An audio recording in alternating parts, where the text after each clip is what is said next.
There are places where the darkness feels heavier than it should. Not just the absence of light, but something with weight.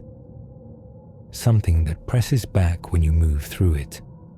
Something that feels aware. Northern New Hampshire is one of those places. The roads here don't run straight. They bend and coil through forest that grows thick and close. Trees packed so tightly their branches overlap like interlocked fingers. At night, there are no city lights, no ambient glow, just black woods, snowbanks hardened by winter, and the narrow tunnel of headlights carving forward through the dark. If your car stops out here, you don't feel stranded, you feel exposed. On the night of February 9th, 2004, a young woman drove alone into that darkness. Her name was Maura Murray, and somewhere along a quiet stretch of Route 112, a road locals call Wild Ammonoosuc Road, she vanished. Not violently, not loudly, not in a way that left answers behind. She simply stepped out of existence, and the silence she left behind has never stopped echoing. Maura Murray was 21 years old. She was a nursing student at the University of Massachusetts Amherst. Intelligent, athletic, disciplined, a former West Point cadet, a competitive runner. The kind of person people described as focused, sometimes to a fault.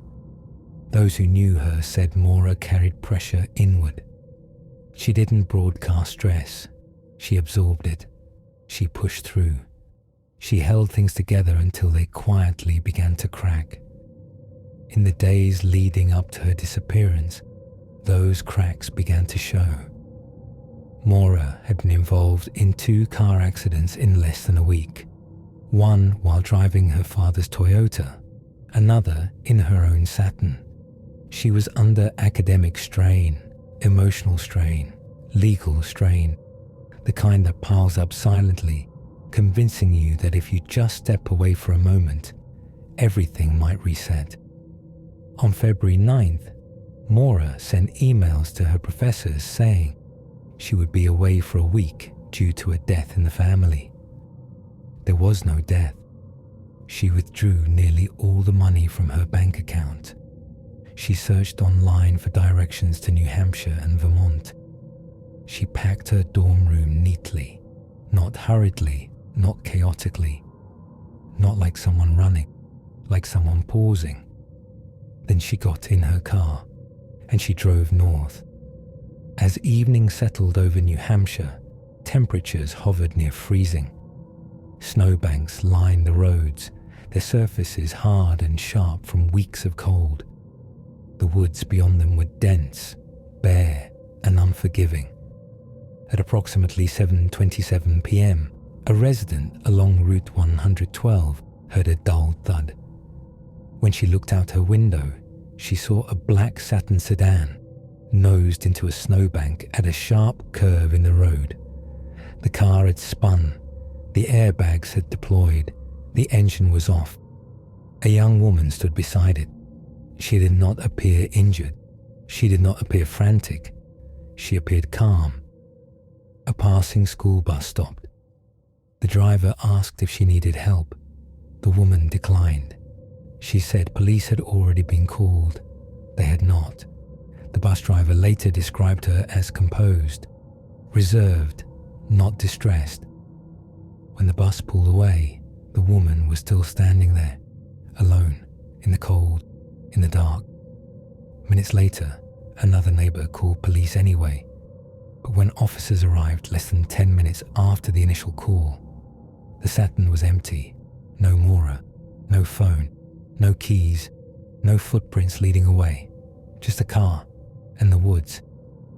This is the moment where Maura Murray's story stops behaving like a case and starts behaving like a fracture. Because Maura did not vanish over hours. She did not vanish over days. She vanished in minutes.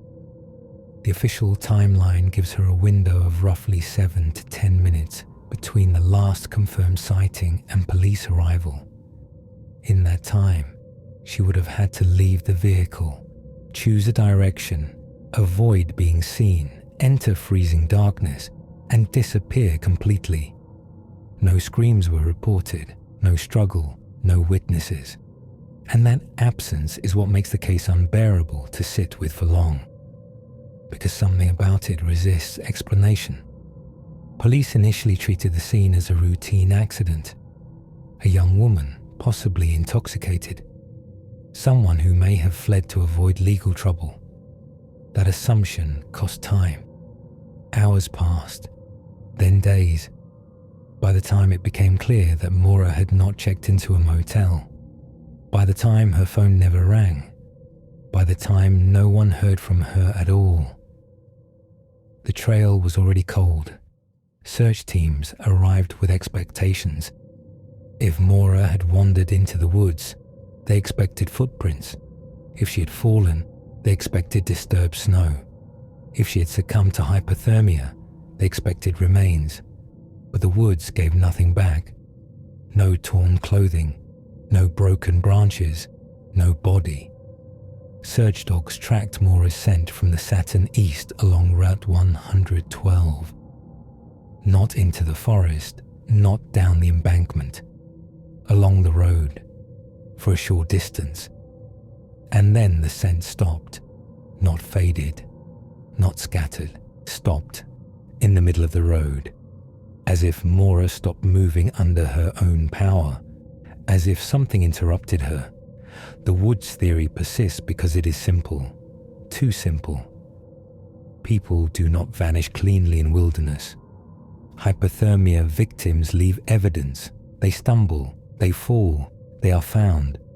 Maura left nothing, which leads investigators and everyone who has stared at this case too long back to the road itself, back to the idea that whatever happened to Maura happened after the crash, after she stood alone in the dark, after help was declined. There were vehicles that passed through Route 112 during that narrow window. Some slowed, some didn't. Some were identified, some were not. No one reported picking Maura up. No one reported seeing her leave. And yet, the scent trail suggests she did not walk away alone. Maura's phone was never recovered. It was not in the car, not near the scene. Gone. People don't instinctively carry phones into the woods. They carry them when they believe they may need them. Whatever Maura chose to do next, she believed it involved another person. As days turned into weeks, theories multiplied, that she ran away, that she planned everything, that the crash was staged. But disappearing requires resources, support, preparation. Maura left behind her passport, her social security card, her entire identity. She left behind everything someone needs to vanish permanently. Running away explains movement. It does not explain erasure. What remains is the most unsettling possibility of all, that Maura did not run, that she did not plan, that she simply trusted the wrong moment, the wrong person, on the wrong road. Route 112 still exists. People still drive it. But those who know the story say the road feels different at night, like something unfinished lingers there, like the darkness remembers. And if you find yourself driving that stretch alone, when the forest presses close and the silence feels heavier than it should, you may slow down without knowing why. Not because of the curve, but because of the feeling that something happened there that never finished happening, and that this story is only just beginning. There is a moment in every disappearance when the facts run out. After that, all that remains is interpretation. Maura Murray's case reaches that moment almost immediately, because everything that can be known ends at the edge of the road. What comes after is a gap, and gaps are dangerous things. They invite the mind to fill them. The most unsettling aspect of Maura's disappearance is not what is missing. It's how little time there was for anything to happen at all. 7 to 10 minutes. That window has been measured, remeasured, argued over for years. Investigators have walked it, timed it, driven it, replayed it in their heads, but time behaves differently in the dark. Minutes stretch, seconds compress, and when stress enters the body, perception fractures. A moment can feel endless, or vanish entirely. When police arrived on Route 112 that night, the Saturn sat quietly in the snowbank. The airbags had deployed. The windshield was cracked. A box of wine was inside the vehicle, unopened. The car was locked. That detail matters. Locked means intention. It means Maura did not wander away absent-mindedly. She made a choice. Whatever she believed she was about to do, she believed she would not be returning to the car, at least not right away. Early assumptions framed Maura as someone fleeing consequences, intoxication, a suspended license, trouble she didn't want to face. That interpretation shaped the investigation's first hours and cost something that can never be recovered. Momentum. By the time authorities realized Maura had not surfaced elsewhere, the landscape had already erased subtle signs. Snow settled, wind shifted, traffic passed. Whatever fragile trail existed was thinning. The scent dogs changed everything. Not because they provided answers, but because they removed options. When dogs follow a scent, they read the world differently than humans do. They don't theorize, they don't assume. They track presence. Maura's scent led them away from the Saturn and east along Route 112. Not into the woods, not down the embankment, along the road. For a short distance, then nothing. No confusion, no drift, no gradual fade.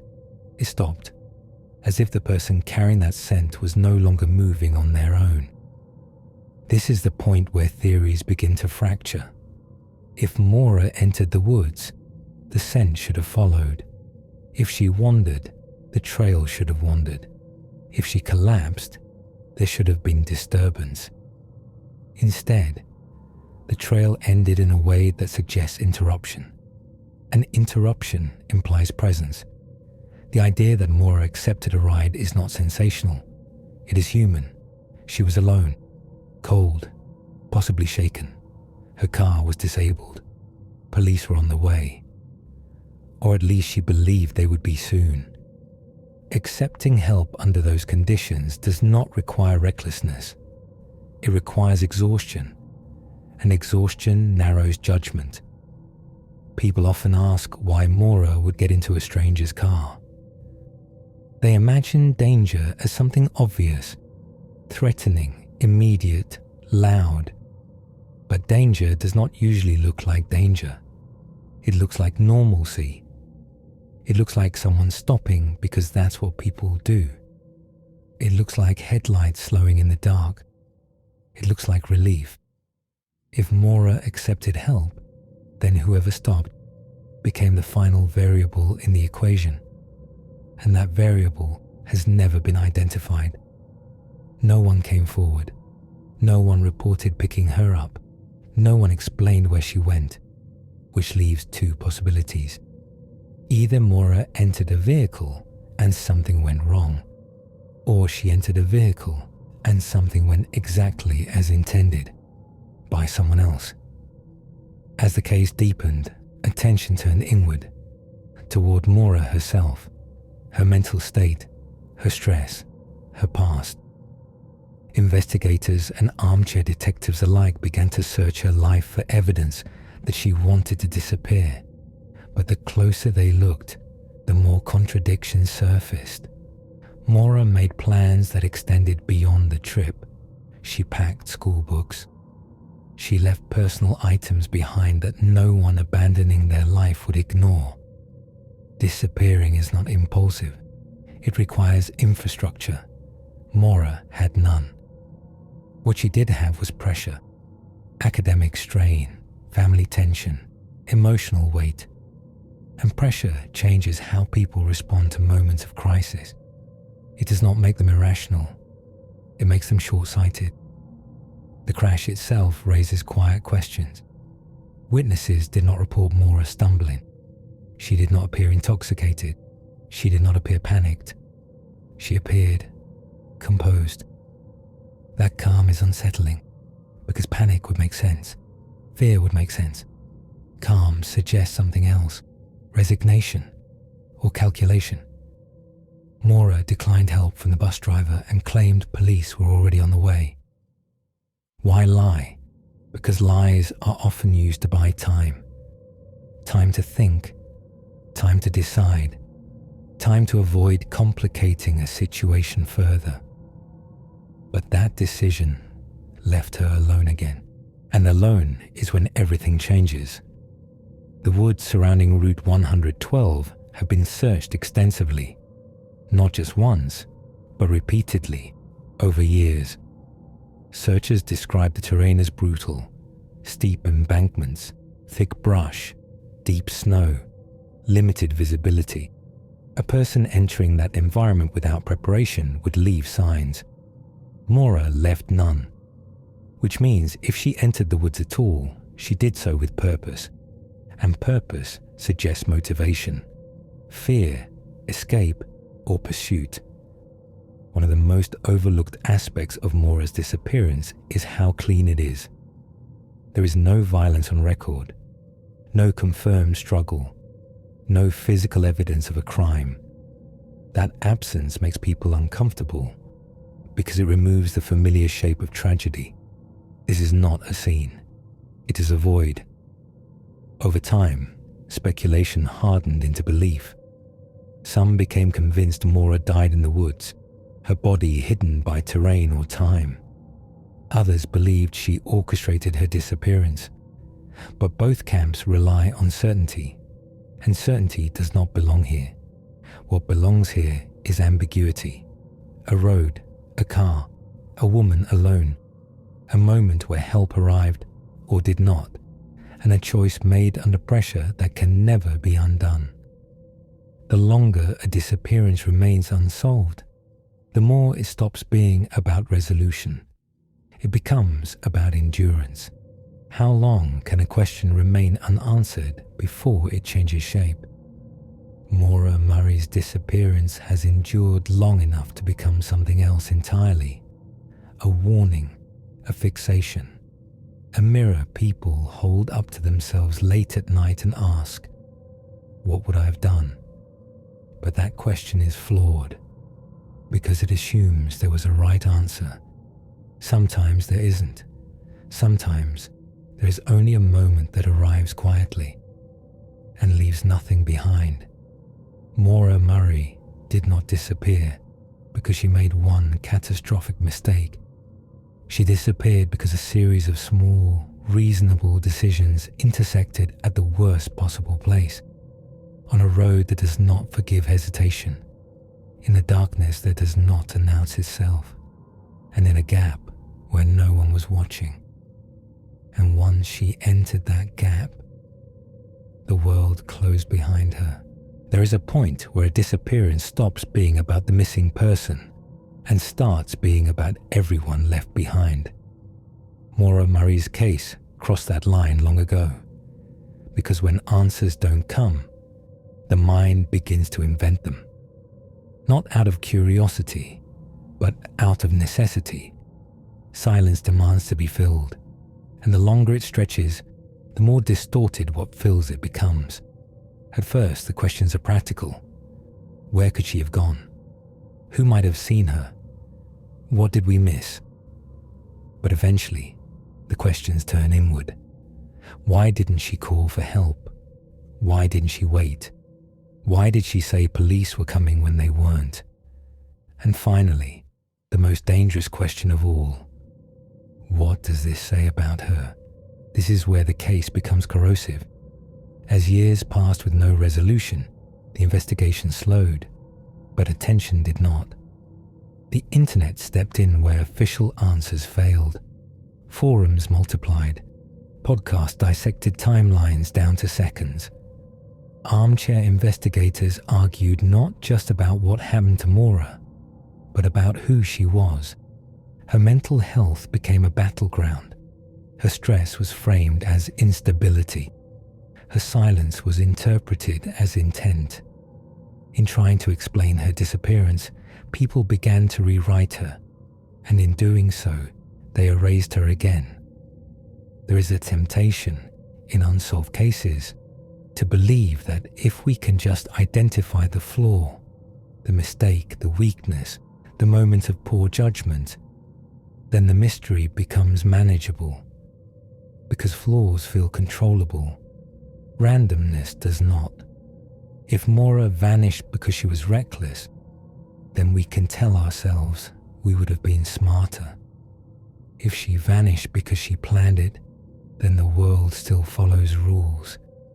But if Maura vanished because she trusted the wrong person at the wrong moment, then the world becomes much harder to live in. Trust-based danger is the quietest kind. It does not involve force. It does not require violence. It only requires timing. A moment when someone is tired enough, cold enough, isolated enough to accept help without suspicion. That moment does not announce itself as danger. It announces itself as relief. Predatory crimes on isolated roads rarely look like crimes at first. They look like kindness. They look like someone stopping because that's what decent people do. They look like a solution. And by the time danger reveals itself, there is no one left to hear it. No witnesses, no evidence, just absence. If Maura accepted help, she did so as millions of people have done before her, without incident. That is what makes her disappearance so unsettling, because nothing about her behavior requires extraordinary explanation. She did not do something unbelievable. She did something human. Years after Maura vanished, reported sightings began to surface. A woman resembling her seen at a convenience store. A woman crying on the roadside. A woman living off-grid. A woman in another country. Each report carried hope, and each collapsed under scrutiny. But hope is dangerous in its own way. It keeps doors open that should perhaps remain closed.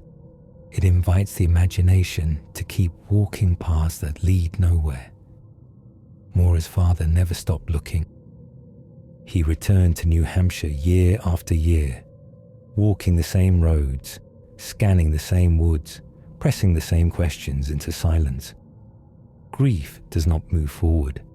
When there is no ending, it circles, it repeats, it becomes part of the landscape.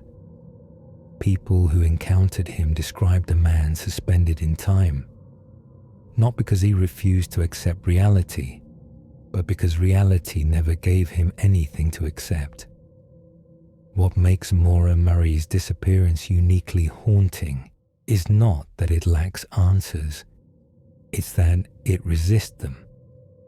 Every theory explains one piece while unraveling another.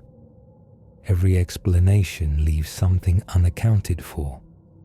And the more the case is studied, the more it becomes clear that the truth, whatever it is, exists in a space just beyond reach. A space where evidence no longer survives. A space where memory distorts. A space where only possibilities remain. At some point, the question stops being what happened to Maura Murray and becomes, why does this bother us so deeply? The answer is uncomfortable, because Maura did not disappear in a way that feels exceptional. She disappeared in a way that feels possible. A car accident on a dark road, a moment of isolation, a choice made under pressure. No dramatic villain, no cinematic struggle, just a thin slice of time where things quietly went wrong. That kind of disappearance does not stay contained. It leaks, It seeps into how people view the world. Route 112 is still there. People still drive it. They slow at the curve where Maura's Saturn came to rest, not because of a sign, but because of a feeling, a sense that something happened there that never finished happening. As if the road remembers, as if the silence learned something that night and has been holding on to it ever since.